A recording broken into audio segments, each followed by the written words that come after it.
Open up your Bibles there. Now, last week we introduced the subject of Abraham, right? We've already kind of mentioned him a couple times, but really kind of dealt with him in more specifically in the fact of him leaving his homeland and coming to coming to the land of Canaan, and coming to inherit something. What is he going to inherit? What did we learn last week? Is he going to physically ever inherit it in his lifetime? No. So what kept him in the land? He had a motivation behind it. Faith in what kind of city? A city built with no hands, the heavenly city. Yep. That was his motivation that kept him in that land. And even though he never saw the physical promises come to pass, he obviously was looking beyond those physical promises to the spiritual, the fact that Messiah would come through his line and that there was something great to come in the future. So that's what kept him in that place. How many years did he have to wait before Isaac? Anybody remember? He was in the land of Canaan at the age of 75. So how many years did he have to wait? 25 years. Yeah, 25 years he had to wait before he would actually see that child. And we're not even at that point actually in our lesson or have come to that point. So what we want to do today is look at the separation that happens between Abraham and Lot. Abraham and Lot. Now I'm gonna call him probably Abraham a lot, even though presently his name is Abram. So if you hear me say that, you understand it's just because that's how I'm used to saying his name. But we're going to talk about some of the things that are going on. So we need some reading. So if I can get readers 1 through, we're actually going to read the entire chapter of 13. And let's split it up into, let's do 3 groups. We'll do 1 through 6, 7 through 12, and then 13 through 18. So 1 through 6. If I can get let's do the adults on this part here. Okay, we'll get the first Bill, then David gets the second round, and then who's going to do the third round? She's got the mic. Darla's going to do the third round. Okay, or she has the mic and wants to pass it around. The third round of reading is 13 through 18 of Genesis 13. So if you want to give the mic around, that'll be great. So we're doing the mic for everybody to know that for those who can't hear the reading, that's been one of the things that have been brought up to us, that people can't hear other people reading. They only hear my mic, so that's what we're doing this for. So go ahead, Bill. And Abram went up out of Egypt, he and his wife and all that he had, and Lot with him into the south. And Abram was very rich in cattle, in silver, and in gold. And he went on his journeys from the south even to Bethel, unto the place where his tent had been at the beginning between Bethel and Hai, unto the place of the altar, which he had made there at the first. And there Abram called on the name of the Lord. And Lot also, which went with Abram, had flocks and herds and tents. And the land was not able to bear them, that they might dwell together, for their substance was great, so that they could not dwell together. Okay, then David's going to read. Strife between the herdsmen of Abraham's cattle and the herdsmen of Lot's cattle, and the Canaanite and the Perizzite dwelt then in the land. And Abraham said unto Lot, Let there be no strife, I pray thee, between me and thee, and between my herdsmen and thy herdsmen, for we be brethren. Is it not the whole land before thee? Separate thyself, I pray thee, from me. If thou wilt take the left hand, then I will go to the right. Or if thou depart to the right hand, then I will go to the left. And Lot lifted up his eyes and beheld all the plains of Jordan, that it was well watered everywhere, before the Lord destroyed Sodom and Gomorrah, even as the garden of the Lord, like the land of Egypt, as thou comest unto Zoar. Then Lot chose him all the plain of Jordan, and Lot journeyed east, and they separated themselves the one from the other. Where do I go to? To 12. And Abraham dwelt in the land of Canaan, and Lot dwelled in the cities of the plain, and pitched his tent toward Sodom. Okay, and then we have the last round. But the men of Sodom were wicked and sinners before the Lord exceedingly. And the Lord said unto Abram, after that Lot was separated from him, Lift up now thine eyes, and look from the place where thou art northward, and southward, and eastward, and westward. For all the land which thou seest, to thee will I give it, and to thy seed forever. And I will make thy seed as the dust of the earth, so that if a man can number the dust of the earth, then shall thy seed also be numbered. Arise, walk through the land in the length of it and in the breadth of it, for I will give it unto thee. Then Abram removed his tent, and came and dwelt in the plain of Mamre, which is in Hebron, and built there an altar unto the Lord. Okay, so let's go ahead and read some of the questions and answer some thoughts on this. Where did they first go after they left Egypt? Yep, they headed south. Now, if you got a map there, so T-Day's going around handing out a map of the area. You can kind of get the idea of some of the places where they are at, okay? And some of the things that more specifically we're going to look at where they are at as well. So they have left, they're heading south to the southern region of Canaan. So southern region of Canaan would be kind of, if you're looking on your map, where that river is crossing. That's close to it. In fact, actually, if you were to look at what God said that the edge of Canaan would be, it'd almost be all the way back down in here. But right here at this point is about where they're at. Kind of, if you can see on the map where we're looking at. Okay, that's kind of the southern area where they're at. What forms of wealth do we find out that Abraham's got? He's got cattle. He's got silver and gold. And it says he was very rich. He didn't just have a little bit of wealth. He had a good load of it, right?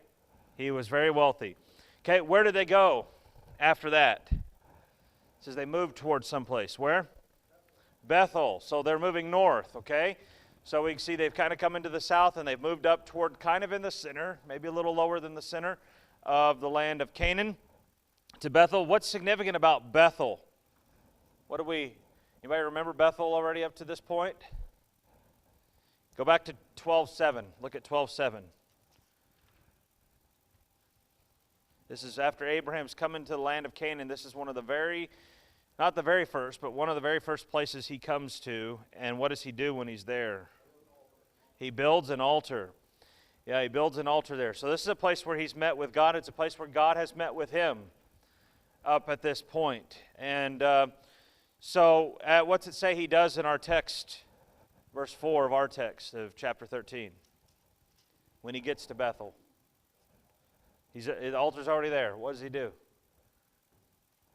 What's he do? Go ahead and answer. He calls on the name of the Lord. He's going there to call on the name of the Lord. Now, what does that mean, to call on the name of the Lord? Okay, it can be to pray. So he's seeking God. Does it have any other meanings behind that?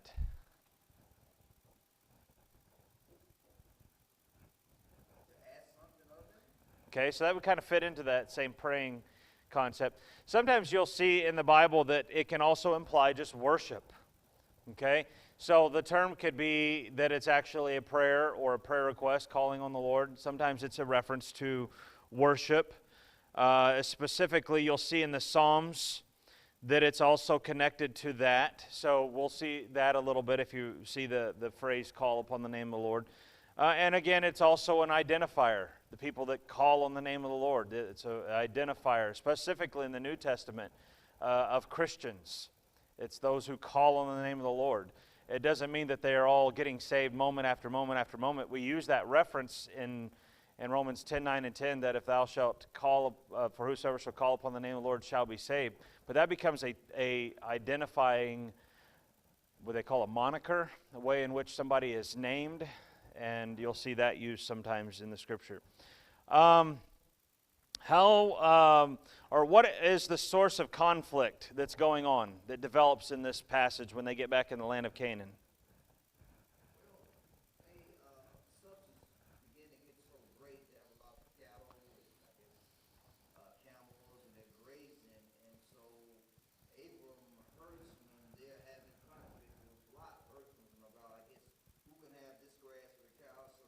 So they're fighting, basically, over land. Do people still fight over land today? Did I ask a sensitive question? People in our country, especially in farm country, right? Do they fight over land? Yeah, and this was going on way back at that time as well, fighting over space and land that we have that happens here. And how does Abram handle this? If we remember, who's been told he's supposed to have all this land? Abram. How does Abram answer or respond when his nephew, who was probably at best not even supposed to be coming with him, and at worst should be submitting to Abram and his authority, if he's going to act sort of like Abram's son, if you will, adopted son? There's this conflict going on between, it says, the herdsmen of Abram and the herdsmen of Lot. So how does Abram respond to this conflict? Yes. Actually, the first motivation is he said, we are brethren, and people are watching this. People are watching us fight. The people in the land of Canaan, we're not the only people in the land of Canaan, and all these Canaanites are watching this big old brouhaha go on between us. And this needs to stop. And Abram says, I'm gonna yield to you whatever you want, Lot. You can have whatever side. You choose this side, I'll go the other side. But we're not going to sit here and fight and do this. Because testimony is important, isn't it? You ever thought about a church having a squabble? Is that good for a church?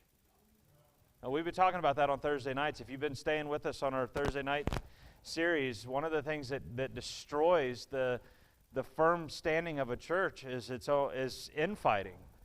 And if you don't deal with the infighting, it'll weaken it. And people that are watching on the outside don't want to be part of that.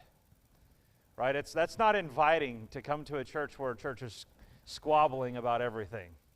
Right? So he says, we got to deal with that. And he says, we be brethren, you choose what you want. Now, let's look at Lot here. What does Lot choose?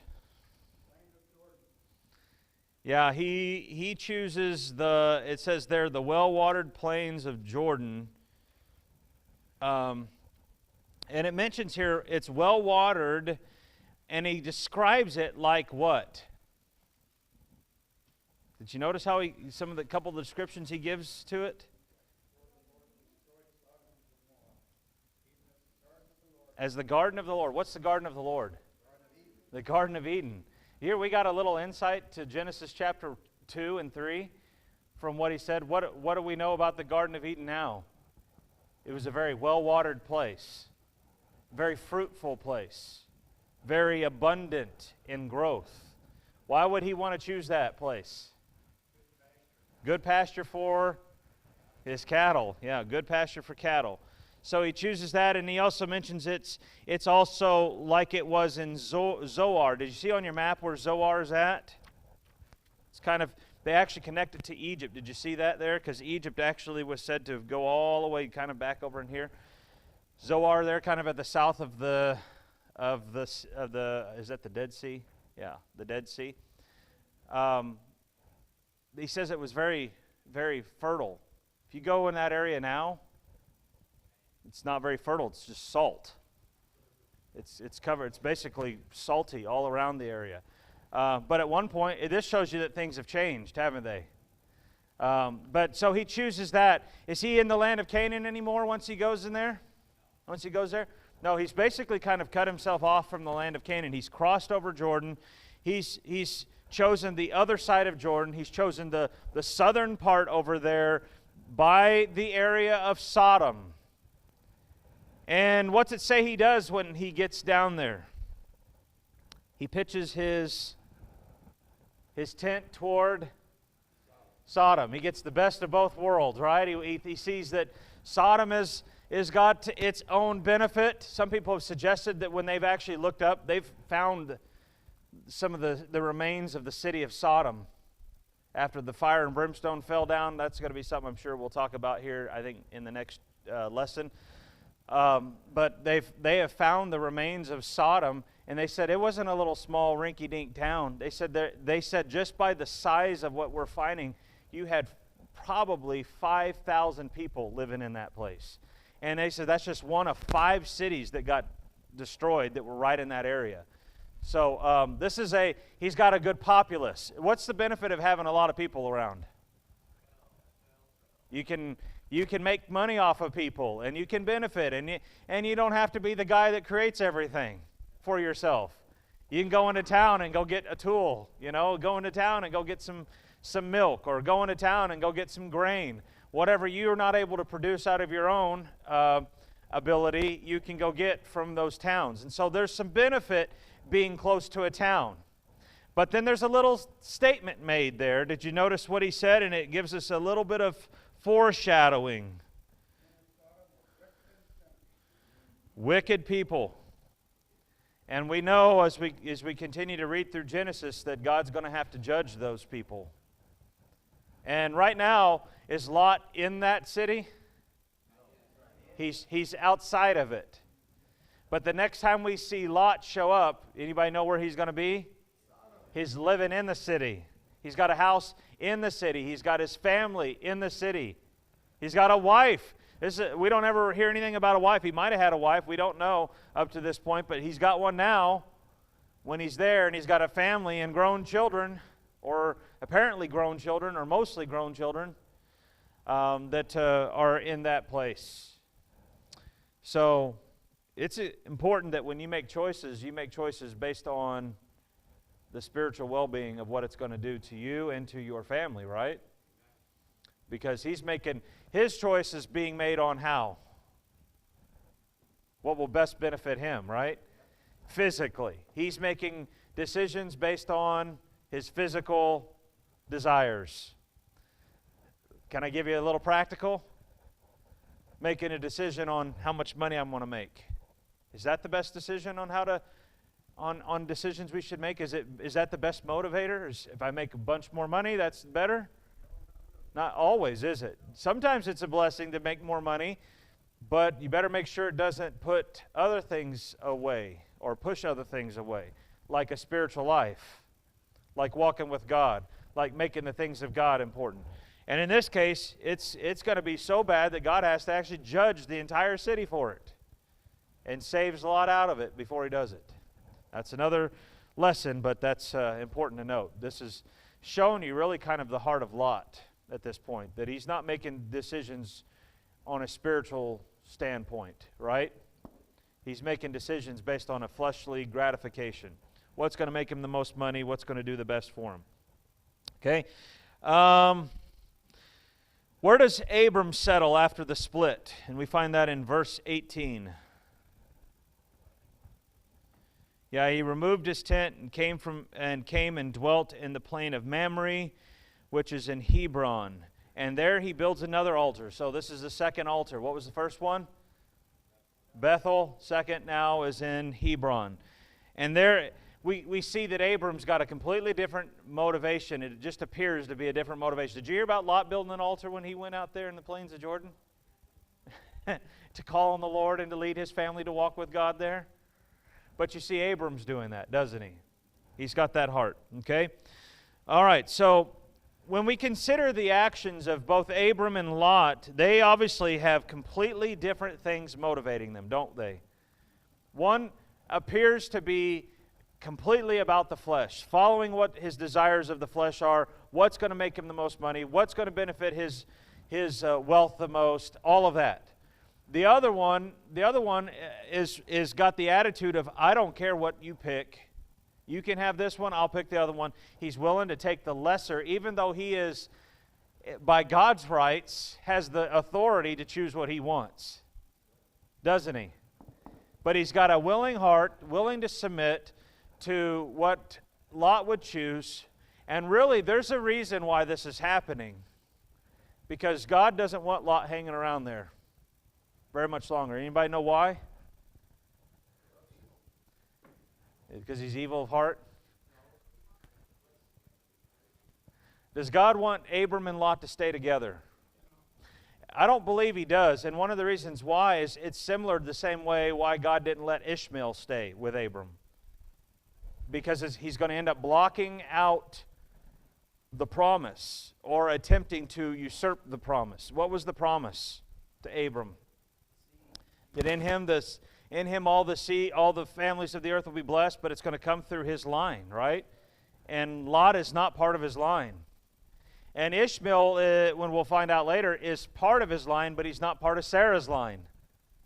Right? And so we see that the promise is not just made to Abraham, it's made also to Sarah. And so we got to see that that's the intended plan. And so God is actually working at separating this out so that at least I'm reading that. I could be reading wrong into that, but I think that's partly what's happening is that God is forcing a separation here so that Abraham can get alone. In fact, did you notice here that it's when this happened, who shows up to Abraham? Who appears? God appears to Abraham and reminds him, look what it says. Look at verse 14. And the Lord said unto Abram, after that Lot was separated from him, lift up now thine eyes and look from the place where thou art, northward, southward, eastward, and westward. For all the land which thou seest, to thee will I give it, and to thy seed forever, and I will make thy seed as the dust of the earth. So we get the answer here is really that there was a need to remove him out of Abraham's, really his environment, I guess is the best way to say it. Do you think God still does that? Where he brings separation between people at times, just so that God can get alone with one person, and God can begin to work through that one person in a more intimate way than he would be able to if somebody's always kind of hanging around on the fringe, being a disturbance. So that's important to note here. So we get a little bit of foreshadowing of the fact that Lot is going to choose the way he's going to go, and it's going to bring further destruction to him, isn't it? And we're going to have something else here show up in just a moment. What I want to do is take a worksheet here that we work through. If I can have TJ pass this around. And we're going to look and see if we can see the comparisons of these two men, comparing them to our own lives and so forth, and to the life of the Lord Jesus. Okay, so let's look at that. TJ's going to take a minute, pass that around, and we're going to do some work together here. While we're doing that, if I can have somebody who will open up their Bible to Mark 10, verse 41 through 45. Who can do that? Who wants to do that real quick? Mark 10, 41 to 45. Let me get an adult to do it. It's lengthier. I'll let you get a shorter passage here in the next coming around, okay? Mark 10, 41 to 45. Okay, I got Fred doing that. And then if someone will do Luke 22, 24 to 30. Luke 22, 24 to 30. Can I get someone who will read that? Okay, I got Wayne will do that one. Okay, again, Darla, if you'll go around and hold the mic in front of them or give them the mic and let them read into the mic so that it can be heard. These are part of the Abram's example. Let me just read the introduction to the notes here. It says, as we read the Old Testament, we don't want to lose sight of Jesus. Read the following New Testament passages and then answer the questions with respect to what we just did in Genesis 13. Okay, so go ahead, Fred, read the Mark 10 passage. And when the 10 heard it, they began to be much displeased with James and John. But Jesus called them to him and said unto them, Ye know that they which are accounted to rule over the Gentiles exercise lordship over them, and their great ones exercise authority upon them. But so it shall not be among you. But whosoever will be great among you shall be minister, and whosoever of you will be the chiefest shall be a servant of all. For even the Son of Man came not to be ministered unto, but to minister, and to give his life a ransom for many. Okay, and Wayne is going to do the second one, which is in Luke 22, verse number 24 to 30. So you got a little bit of a lengthier read there, Wayne. 24 through 30, go ahead. There was also a strife among them, which of them should be accounted the greatest. And he said unto them, the kings of the Gentiles exercise lordship over them, and they that exercise authority upon them are called benefactors. But ye shall not be so, but he that is greatest among you, let him be as a younger, and he that is chief as he that doth serve. For whether is greater, he that sitteth at meat, or he that serveth? Is not he that sitteth at meat? But I am among you as he that serveth. Ye are they which have continued with me in my temptations, and I appoint unto you a kingdom, as my Father hath appointed unto me, that ye may eat and drink at my table in my kingdom, and sit on thrones, judging the 12 tribes of Israel. Okay, so in both of these accounts, what's Jesus doing with the disciples? Yeah, he's basically confronting them when they are fighting among themselves, right? Because there's infighting going on. And what's their infighting about? Who's going to be greatest in what? In the kingdom of heaven. Because they understand that Jesus is setting up a kingdom. He's the king. They're wanting the right hand and left hand side, right? They want to sit right next to him. And they're all arguing about who's greatest. And it keeps happening. It's not just a one-time event. They do it over and over and over and over and over. And both of those accounts we're reading, one of them specifically is right at the Lord's table, the Lord's Supper. Right when they're about to partake of the Lord's Supper, they're doing this. They're fighting.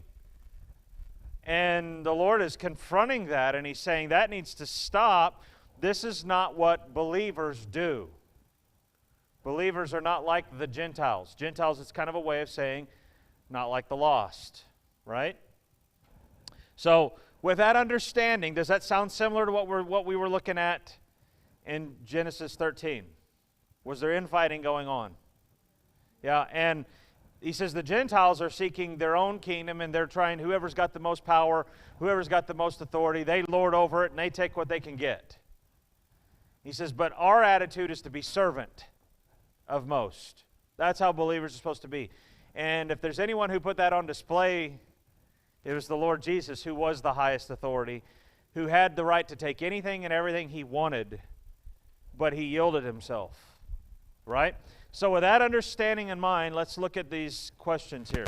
Number one, how do these passages relate to Abram's interaction with Lot regarding the conflict that arose between their herdsmen? How do these passages relate? Yes.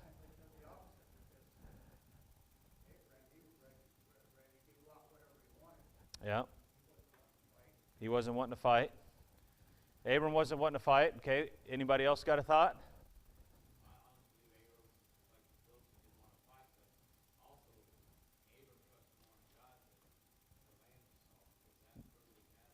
The land didn't matter as much as just being right with God and trusting God. Yep.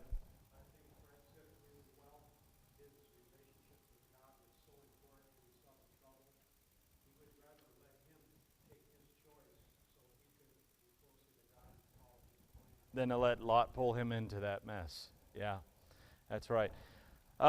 Here's an answer I wrote. Just as Abram was willing to give up his privilege in order to diffuse the conflict with Lot, Jesus came to earth and gave up his heavenly privilege to serve others. We see a good illustration being put on display right there, right? Okay. All right, number two. If we align these scenes, who would represent Lot in the New Testament passages? Who were fighting in those New Testament passages we just read? It was the disciples that Jesus had to confront. Who's acting most like Lot right now? Okay, Peter. More specifically, Peter. Is it Jesus or Lot? Or Jesus or the disciples? The disciples. They fit the other side, right?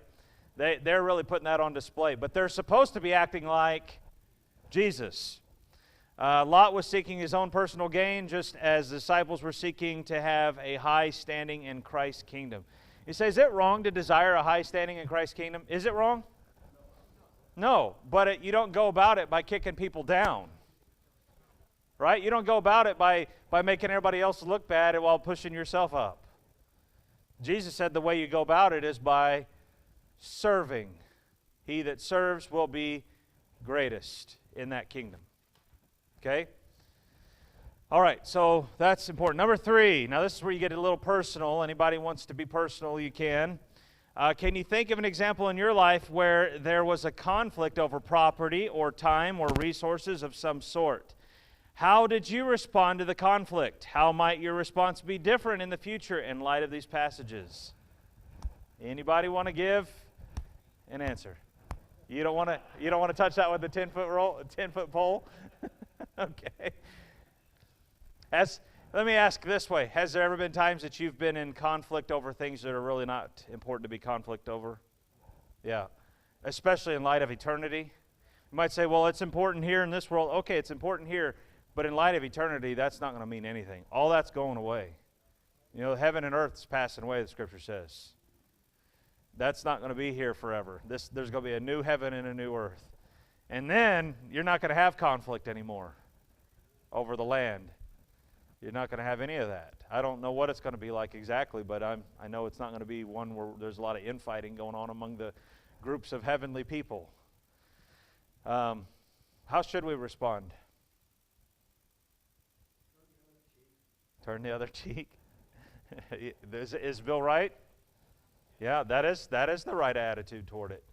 Is not demand your rights.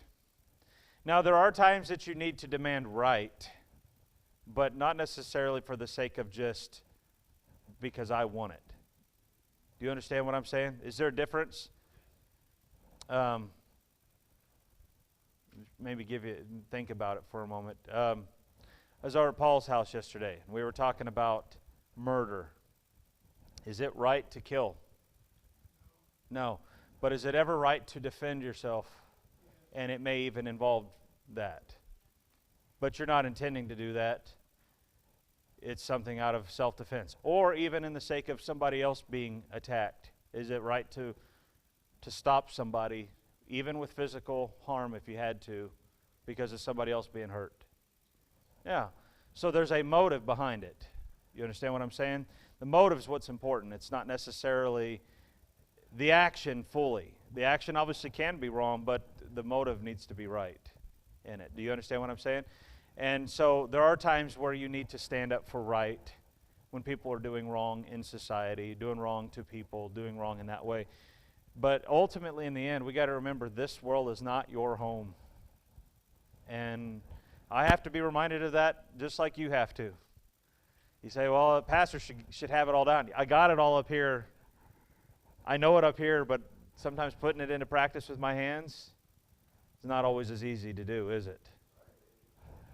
Because we got that still fallenness that likes to hang on and tell you to fight back and to get your way. Okay? So we have to remember that. If you were here on Thursday night, you know that I was kind of dealing with that on Thursday night, talking about the things we were preaching. I said, I'm really preaching it myself because I'm just as wrong. We were talking about that one of the things he talked about is having a spirit of moderation. And moderation is, the word means gentleness or open-handedness, friendliness. And sometimes we cannot be that way, especially when we're not getting what we want. But that's how Christians are supposed to look like, right? So, all right, didn't mean to go down that rabbit hole, but anyways, let's go on and look at another passage here. Let's go to chapter 14. We'll let some of the young people, if we'll just pass it down the row, we'll do a couple verses at a time.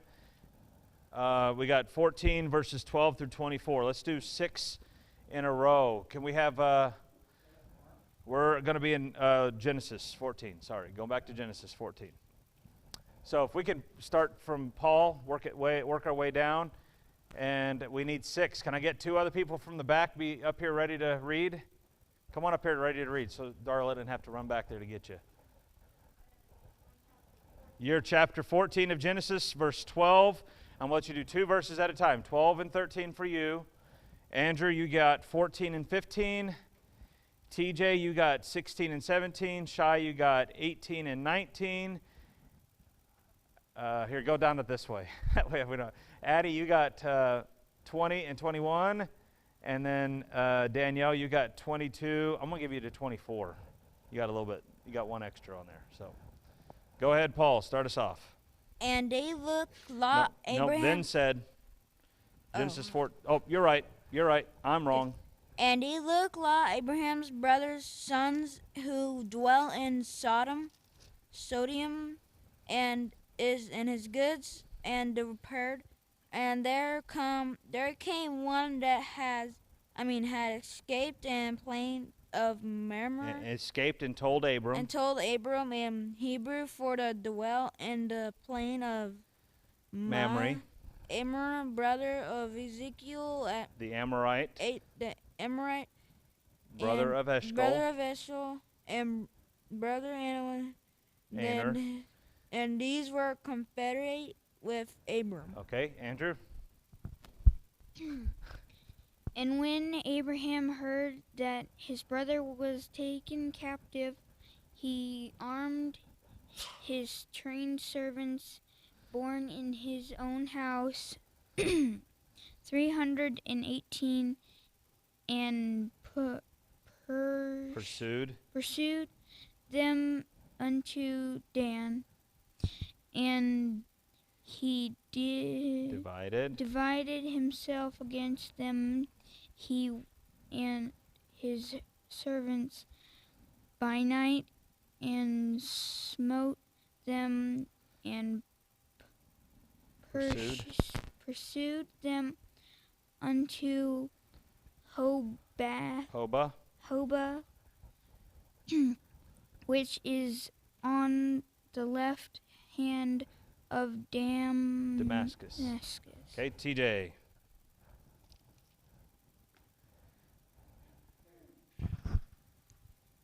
And he brought back all the goods, and also brought again his brother Lot and his goods, and the woman also, and the people. And the king of Sodom went out to meet after his return from the slaughter of Chedorlaomer. Okay. And of the kings that were with him at the valley of Shava, which is the king's dale. Okay. Shai. Melchizedek, king of Salem, brought forth bread and wine, and he was the priest of the Most High God. And he blessed him and said, Blessed be Abram of the Most High God, possessor of heaven and earth. And he blessed him and said, Blessed be Abraham of the Most High God, possessor of heaven and earth. And blessed be the Most High God, which hath delivered thine enemies into thy hand, and he hath given him this of all. So you got all the way down to verse 24, Daniel. Okay. And the king of Sodom said unto Abram, Give me the persons, and take the goods to thyself. And Abram said to the king of Sodom, I have lifted up mine hand unto the Lord, the Most High God, the possessor of heaven and earth, that I will not take from a thread even to a shoe latchet, and that I will not take anything that is thine, lest thou shouldest say, I have made Abram rich, save only that which the young man have eaten, and the portion of the men which went with me, Aner, Eshcol, and Mamre, let them take their portion. Good job. Okay. So let's ask some questions here. This is our second time, third time we've seen Lot, and Lot's in trouble. This is like a foreshadow, isn't it? Even more. You're in trouble because you're associated with where? Sodom. He's in trouble. This is the first time he's in trouble with this town, but he's going to be in trouble again coming up here. So verse 13. Jump back to verse 13 and look at your passage. What's Abram called for the very first time in this passage? The Hebrew. This is the first time we've seen that word show up. But if you remember, we talked about when we were looking at the table of nations, where does the word Hebrew come from? It comes from another name that sounds like it. Eber. Eber. And Abraham was of the Eberites, right? Or who would later be called the Hebrews. Okay? What happened to Lot? Well, he wasn't robbed. There's kind of a confederacy going on where he was taken captive by northern kings. Now, when we think of kings, don't think of kings of empires. Think of kings of towns. Okay? Kings of little cities, little city-states, little small things. Okay? That's what you want to think about when we're talking about kings in this time frame. Okay? So he's taken captive by some kings, and they take hold of, basically they take captive the whole city of Sodom and some of the other cities it mentions there. If you were to read earlier in chapter 14, it mentions the ones that came and made war, and as a result they took captive Abraham, and they took captive his family and all the people, women and children and all that. Okay, I'm sorry, not Abraham, Lot. He's saying captive. Get it right there. Okay, so Abram hears about it. How does he hear about it? Social media? So that would be the type of social media they had. Someone escaped out of the capture and ran and told Uncle Abraham, right? And Uncle Abraham hears about this, or Uncle Abram hears about it, and what does he do? Trained servants. How many does he have? 318. Does this tell you about Abraham's wealth? You need 318 people? You got a lot of wealth to take care of, right? So he's obviously a wealthy man.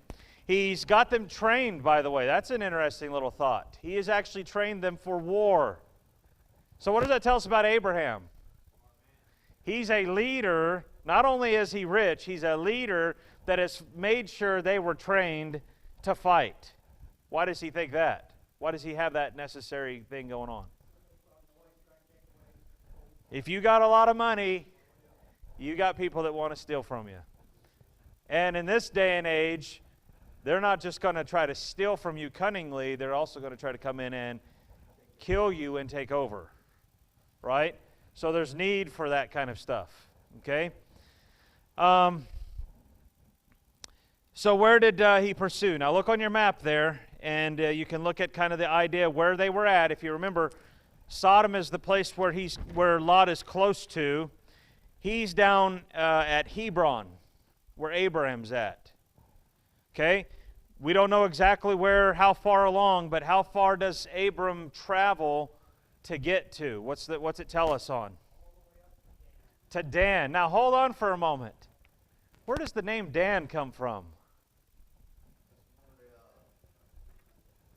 It's one of the 12 tribes of Israel.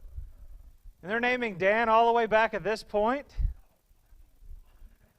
Now let me give you some insight here to when you read your Bible, you got to remember this is important to know the author of the Scripture.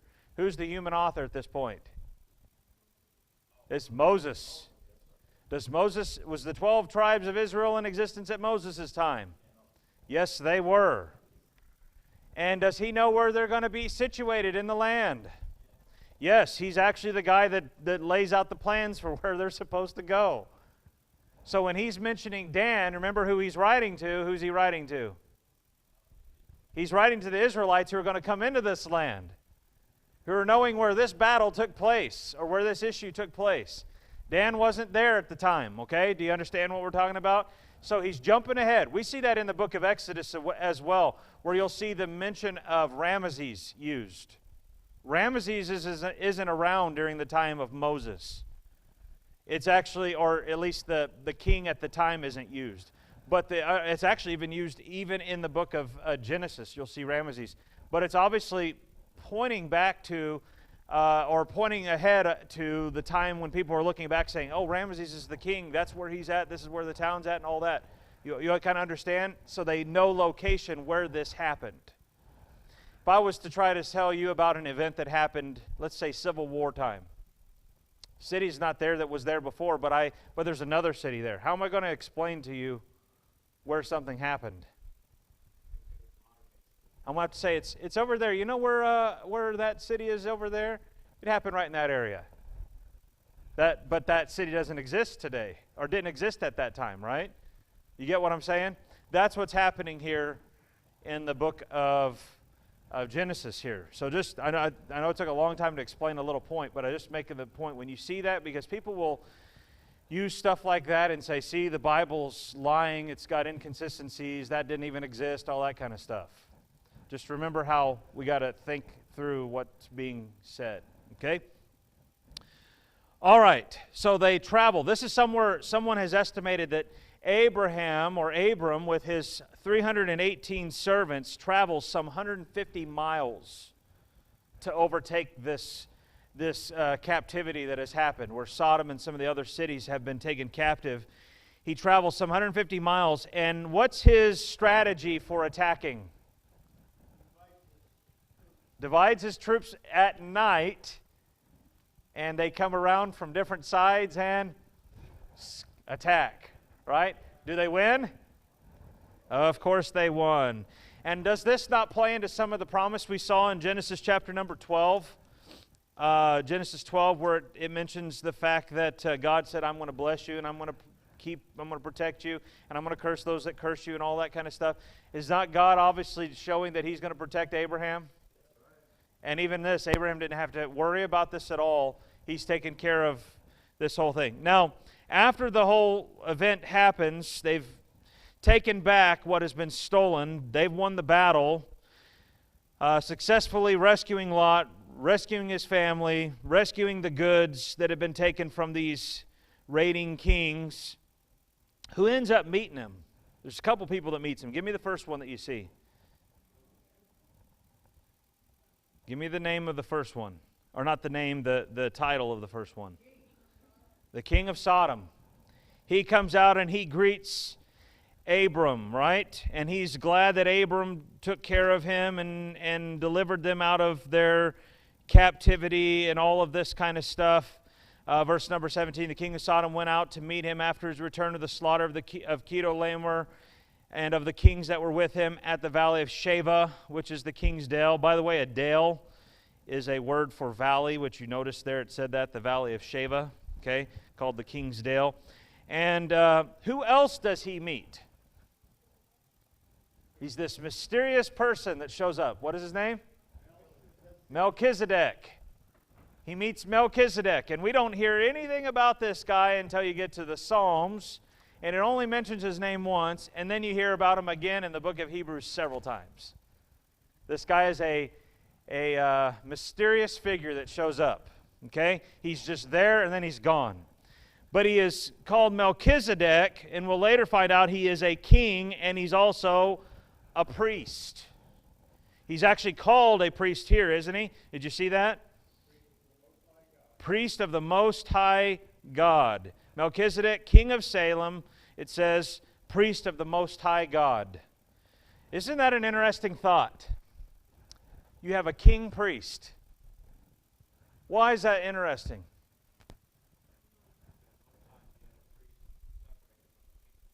When it's the most times, when does that show up? When it's separated. What nation forbids the king to ever become a priest or a priest to ever become a king? The nation of Israel forbids that union between the two. But not here. This is before Israel's time in that sense. It's before the whole nation's set up. It's before the priesthood. So this guy has a unique setup. He's both a king and a priest. And what does the king of Sodom, it seems, appear to be trying to offer Abram? To pay him for what he did. Now, what does Abram refuse to do?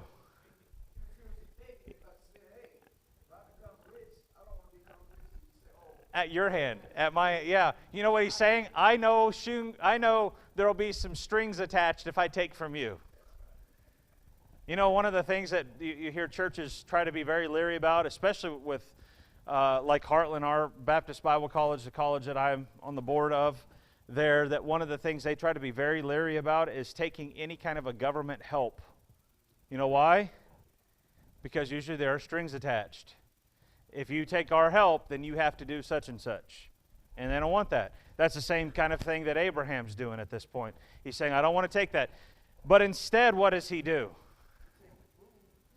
Well, he lets his servants take, the ones that did the fighting, he lets them get benefited, but he's not going to take it for himself, right? But with Melchizedek, what does he do?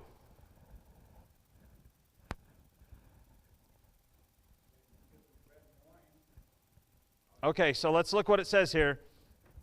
It says, verse number 20, it says, and he blessed the Most High God, which hath delivered thine enemies into thy hand. This is what Melchizedek is saying. And then it jumps to Abraham. It says, and he gave him tithes of all. Well, what does it say that Abraham did to Melchizedek? What's gave tithes of all mean? He gave him a tenth of what he had in his own. I'm not sure if he's talking about what came out of the spoils of war or what he just had in his pocket or what he had as a whole. But he gave Melchizedek a tithe. He gave Melchizedek a tithe. What's he showing here? Abraham's doing by giving Melchizedek this tithe. What's he demonstrating? Is he recognizing the priesthood as this priesthood is very important priesthood by giving to this? Okay, let's go a little bit further into history. Israel, whenever they have the priesthood, do they have a land that they can have for their own? No, they're one of the tribes that don't get land, the Levites, right? So how do they get paid? They get the tithes of the people. That's how they get paid for. That's the process. But that's their Levites. This is way before the whole law's been set up. This is way before Israel's been set apart. Now you got Melchizedek, this unknown king priest, and Abraham is honoring him by tithing to him. By tithing to him. Now let's jump ahead to Hebrews. Okay, let's get one other person to read. Hebrews chapter number 7. And we're going to get a little bit of glimpse into this, of what's going on. This is where we see the New Testament commenting on Melchizedek.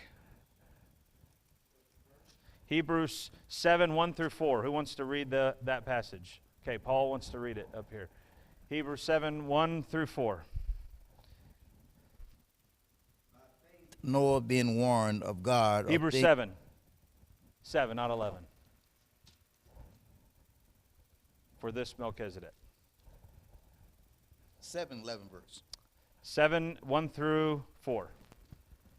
For this Melchizedek, king of Salem, priest of the Most High God, whom met Abram returning from the slaughter of the kings, and blessed him, to whom also Abram gave a tenth part of all, first being by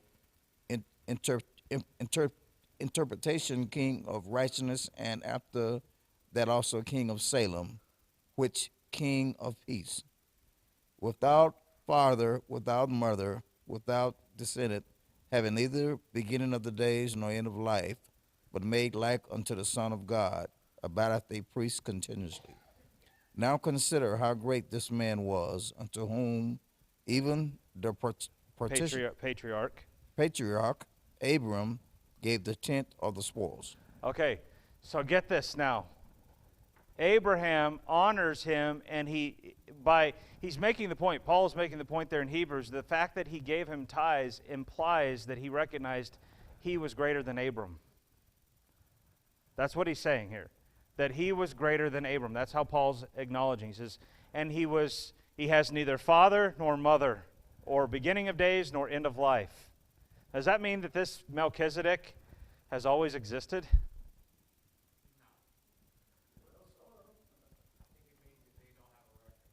They don't have a record of him. There's no record. He's a blip on the map, if you will. He shows up all of a sudden, and then he's gone. And there's nothing said anymore about him until you get to this. We got a little ditty mentioned in the book of Psalms, And then he got this passage right here and a little bit more said in the book of Hebrews about it. And what he's making here, because the passage in the Psalm says that Christ will be a priest after the order of Melchizedek. After the order of Melchizedek. He's going to follow not the priesthood of Aaron, he's going to follow the priesthood of Melchizedek. And he says in the lack of evidence or the lack of entry given about his life, his father, mother, brethren, beginning of days, end of life, the lack of anything being said serves as a type for who he is, for who Christ would be. That Christ himself would be that. And we know that Christ has that, right? He has no beginning of days, nor end of life in that sense, right? He is a priest forever. And his priesthood is not bound to the Old Testament priesthood. His priesthood is bound to a priesthood way before that. At the time of Abraham. And Abraham acknowledged that this priesthood was greater than him. Now he makes the point that it's Levi that came out of Abraham's loins. And Abraham, and he actually goes on, he says, and Levi paid tithes in Abraham to Melchizedek. That even the Levites, in a symbolic way, were acknowledging the greatness of Melchizedek through Abraham. Does that make sense? I know it's kind of weird thinking, but that's how the Bible uses it.